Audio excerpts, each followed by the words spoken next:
back in the day, Stackridge, of course, had. I think most people critically say "The Man in the Bowler Hat" is, the most complete Stackridge album. It's how I got into Stackridge. I think Ah, that album sounds like it was recorded yesterday. It's incredible sonics, right?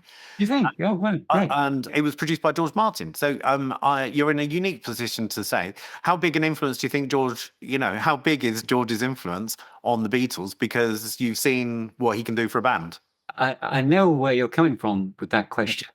But funnily enough, our experience, I think, maybe was rather different to how the Beatles would have experienced George, in as much as he was, at that period, 1973, he was beginning to sort of branch out and recording all sorts of wildly different sort of albums. Mahavishnu Orchestra, Jeff Beck, and Stackridge and other weird and wonderful stuff. And basically, he was an incredibly busy man, and he had like sort of 10 days or 14 days it were allotted to Stackridge, but mainly we worked with Geoff Emerick and Bill Price. We did a couple of days at George's house in Paddington where we went over the various songs, and he said, "Yeah, I can see that one. I can do stuff with that song. Maybe not that song, though." So we sort of selected which songs to record. And then he wrote the various arrangements. But then basically he was off much of the time, going to New York for meetings, going to LA to meetings. And we just carried on working with Geoff Emerick, Bill Price. So we didn't get the full kind of George Martin experience, really, which I'm sure the Beatles would have had. You did get the full Geoff Emerick experience, though. Yeah, it's pretty. Yeah, that was great. Yeah. And Bill Price was really great as well. Yeah, great engineers. And it was wonderful. It was the original Air London Studios in Oxford Street, above the whatever it was, opposite the tube station. Yeah, everything just sounded great. I mean, when you heard playback, you just always thought, "Oh, wow, this is where it's at, definitely." And was he good at with the time you did have with him? Was he a good interpreter of musical ideas? I mean, did you get something from it? Oh yes, definitely, and I love his arranging. The arrangements were just fantastic on Bowler Hat, especially Galloping Gaucho and Humiliation, the string quartet stuff going on. Yeah, it was just fabulous. I always thought it's Galloping Gaucho, isn't it, with the organ, which it was a bit Mr. Kite-ish, That's right. Yeah, the middle sections of the Galloping Gaucho. Yeah, it is, isn't it? Yeah, reminiscent of Mr. Kite. Yeah. One of your songs on there, which I absolutely adore, I think we discussed before, Humiliation, with the hobo, the big one, bassoon. Bassoon, yeah. Yes, and that arrangement. I was sitting there thinking, would in the early 70s, by then, thanks to the Beatles, thanks to Brian Wilson, thanks to Pet Sounds, I mean, it would be perfectly acceptable to do all of that. Yes. Someone who lived through that from the point where it would have been just the Shadows and Chang Chang Chang to Humiliation 10 years later, where you've got bassoons and things. Is that people talk about this, but was it a real transition? What was it like to live through that? And how did you develop as a songwriter arranger because of it? For me, it was really exciting. I was never a sort of like pure rock and roll animal. I just wanted to sort of play in a band, loud bass, loud guitars, and that sort of stuff. I was much more into the musicality, which came from 1966 onwards. I loved everything that the piano and organ and everything could contribute to pop, and then of course classical instruments as well. Yeah, I love the whole sort of thing of, oh yeah, let's have some clarinets on this, or let's have bassoon, or brass section. Yeah, I was all for it. So for me, it was a great development. That's quite nice that you quite often it's the guitarist who wants to be the rock and roll. Yeah, I think secretly I was a kind of frustrated wannabe pianist. I mean, Andy's mother was a piano teacher, so Andy always had keyboards in his house right from the outset, whereas I never had that. But I loved. I mean, I used to love piano jazz more than guitar jazz, for example. Yeah. Strangely, perhaps. Me too. Yeah. Yeah, so I'm a sort of piano person in secret. Yeah. What was it like to be in a band where one of the members gets, one of your friends gets siphoned off to go and work on a John Lennon project? I mean, can you ever recover from the jealousy of that? Yeah, it was unreal, an absolute dream. I mean, was that before the bowler hat? It would have been, Must have wouldn't it? been 71. 71, of course, yeah. At that time, we were still living in Bristol, and we used to stay in a flat in Bayswater. Every time we came up to do gigs in London or in the home counties, we stayed in this flat in Bayswater, in which lived two girls who lived there all the time. They had like regular jobs, but they had some spare rooms, and we just sort of stayed there. And I just remember that occasion when Andy had been invited by this chap we knew at our agency, a chap called Rod Linton, who was in with the sort of John Lennon circle. And it was he who suggested to John Lennon's people, well, if you need some extra sort of rhythm guitar players, I know a good player, this guy, Andy Davis, he'll come and do it. And so it was Rod who introduced Andy to that whole thing. And I mean, I didn't mind. I mean, Andy's a great guitarist, so I mean, I can understand why he'd be the first choice rather than me. I mean, like a rhythm player, really. So that was, and then Andy came back one night, having been, John Lennon's house, playing on these songs, and it was just, oh, are we dreaming? Was I jealous? I'm not sure. I don't know. I mean, certainly I didn't. It wasn't like that sort of feeling at all. I was just sort of in wonderment, that Andy had been working with John Lennon. Yeah. Isn't it Groucho Marx who said, every time a friend does well, you die a little? Yeah. There is some truth in that, I suppose. Yeah. A tiny little bit. Anyway, it's healthy competition. But Yeah. I'm jealous of him, so I don't see why you shouldn't have. Yeah. Did you talk much about it? Did he say what the experience was like? Oh yeah. He went into the details. Yeah. What did he play on? Oh, Yoko. And I think there's another one he played on as well. Give Me Some Truth or something. Yeah, but certainly Oh Yoko, I remember, yeah. Along with the Badfinger guys. It was a team of them. Give Me Some Truth is a really interesting one because that comes up in the Get Back film, and it's blatantly clear that Paul's writing it with him. And that doesn't come out until the Get Back documentary. It's basically right that he's chucking in as many lines as John is.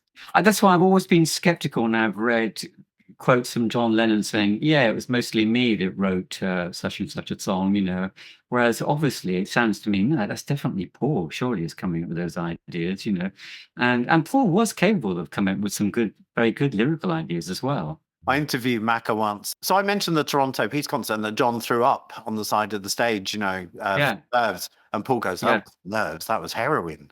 I suspect a lot of what John said around that time was just, you can see in Get Back, they've actually got quite a good relationship, really. And it's just business crap, isn't it? It's usual business crap. Glastonbury, we're coming into Glastonbury week soon, aren't we? You played the first Glastonbury, didn't you, in Stackridge? I know, yeah. That's pretty outrageous, isn't it? But it wasn't called the Glastonbury Festival, of course. The first time round, it was called something like the Shepton Mallet Rhythm and Blues Festival. Right, okay. And there are about 200 people there and a few dogs walking around. And we were the first act on. Someone told me, because I got a shocking memory for the old days, but someone told me that, you guys actually finished the festival as well. At the end, they asked you to come back on and do a couple of things. I don't remember that, but maybe that was right, yeah. I think David Bowie was Mark Bolan and the Kinks were meant to be appearing. Whether they I'm not sure they did in the end, but is that the one that David Bowie was at? Was he the? I don't remember. Was it? Yeah, it was. Yeah. Oh wow! Because he was definitely. They always said the first Glastonbury. I don't know if that was when it became Glastonbury Fair. Or... Yeah. No. The other thing. Let's talk about this. Brian's other influence, I think, is by popularising the Beach Boys. He made Southern California a thing. Yeah, he did. And Southern California is as big a cultural influence as the Beatles. Yeah, that's right. Yeah, it's been amazing, isn't it? Yeah, he certainly did that. Yeah, I hadn't thought of that before. Now that was a tremendous influence, I think, on the way pop developed. Yeah. So let's put it this way, Mark and James. I put it to you as a thought experiment. I can transport you back to any era in time and location. Are you going to go to Liverpool in 1963 or Sunset Strip in 1962? Which would you prefer and why? Well, I would go for Liverpool, but if only it had the climate of Southern California. I think Sunset Strip would be, probably more fun. But I think sort of culturally and to experience it, I think also Liverpool, I'd say too. But that's only one half of my thought experiment. So I'll give you the same option. And I give you London in 68 or Southern California in 68. Ooh. Well, yeah. In that case, I might consider California. I think 68.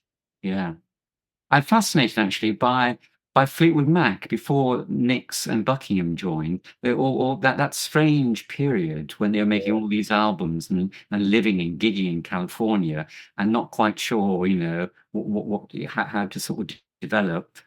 I find that quite a fascinating period, and Yeah, the players that came and went, for one album and then disappeared, interesting for me.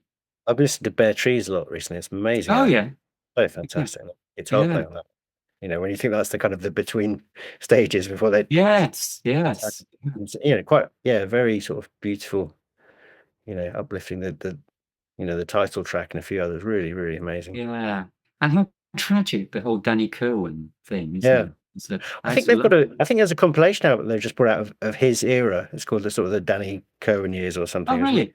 Yeah, it's quite interesting to, they actually seem to be, consciously trying to shed the light on him a bit more. Oh, good.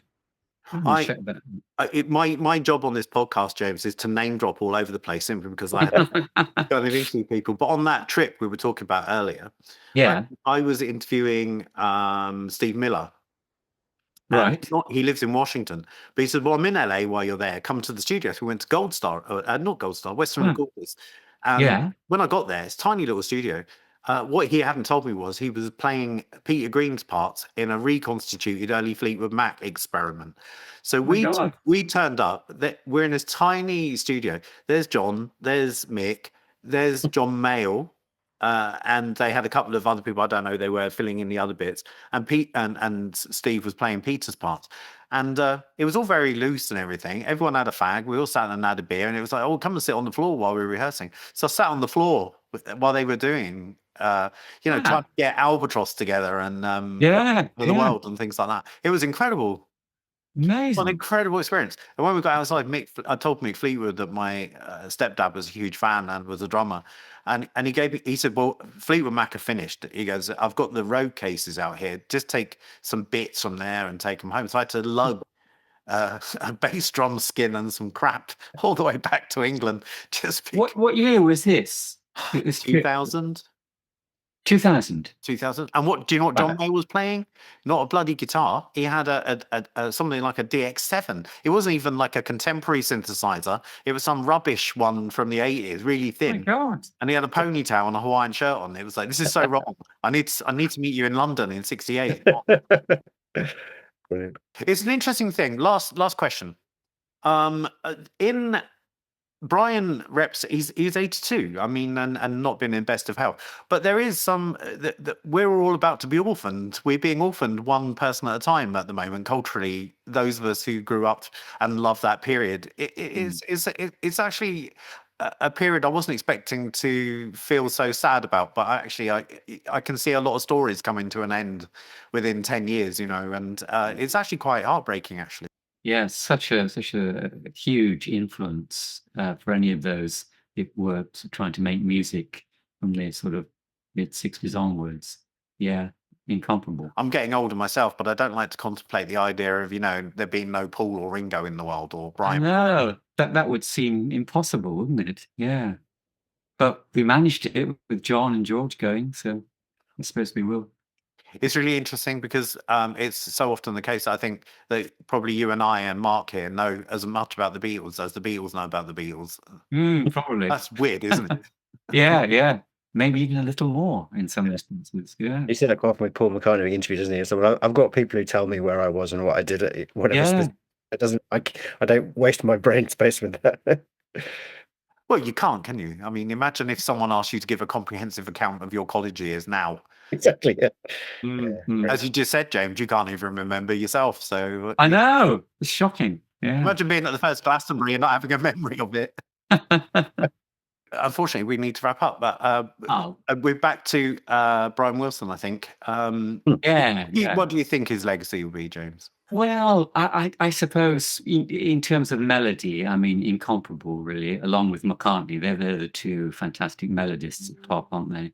And I mean, maybe it's the falsetto bits, the included in so many songs. I mean, that's been some influence, I think, as well, in the way that pop singing is continued. I mean, it's just all round musicality of Brian is just invaluable, isn't it? Thanks so much, James, for joining us. You're welcome. We're going to do a proper full-length one at some point when you're in London, where good one. we can talk about all those other Beatle-related things in Yes. the songs you've written. Yes. But we'll do that another time. It was great to have you on, and see you again soon, Tom. Hope so, yeah. Cheers. Thanks a lot.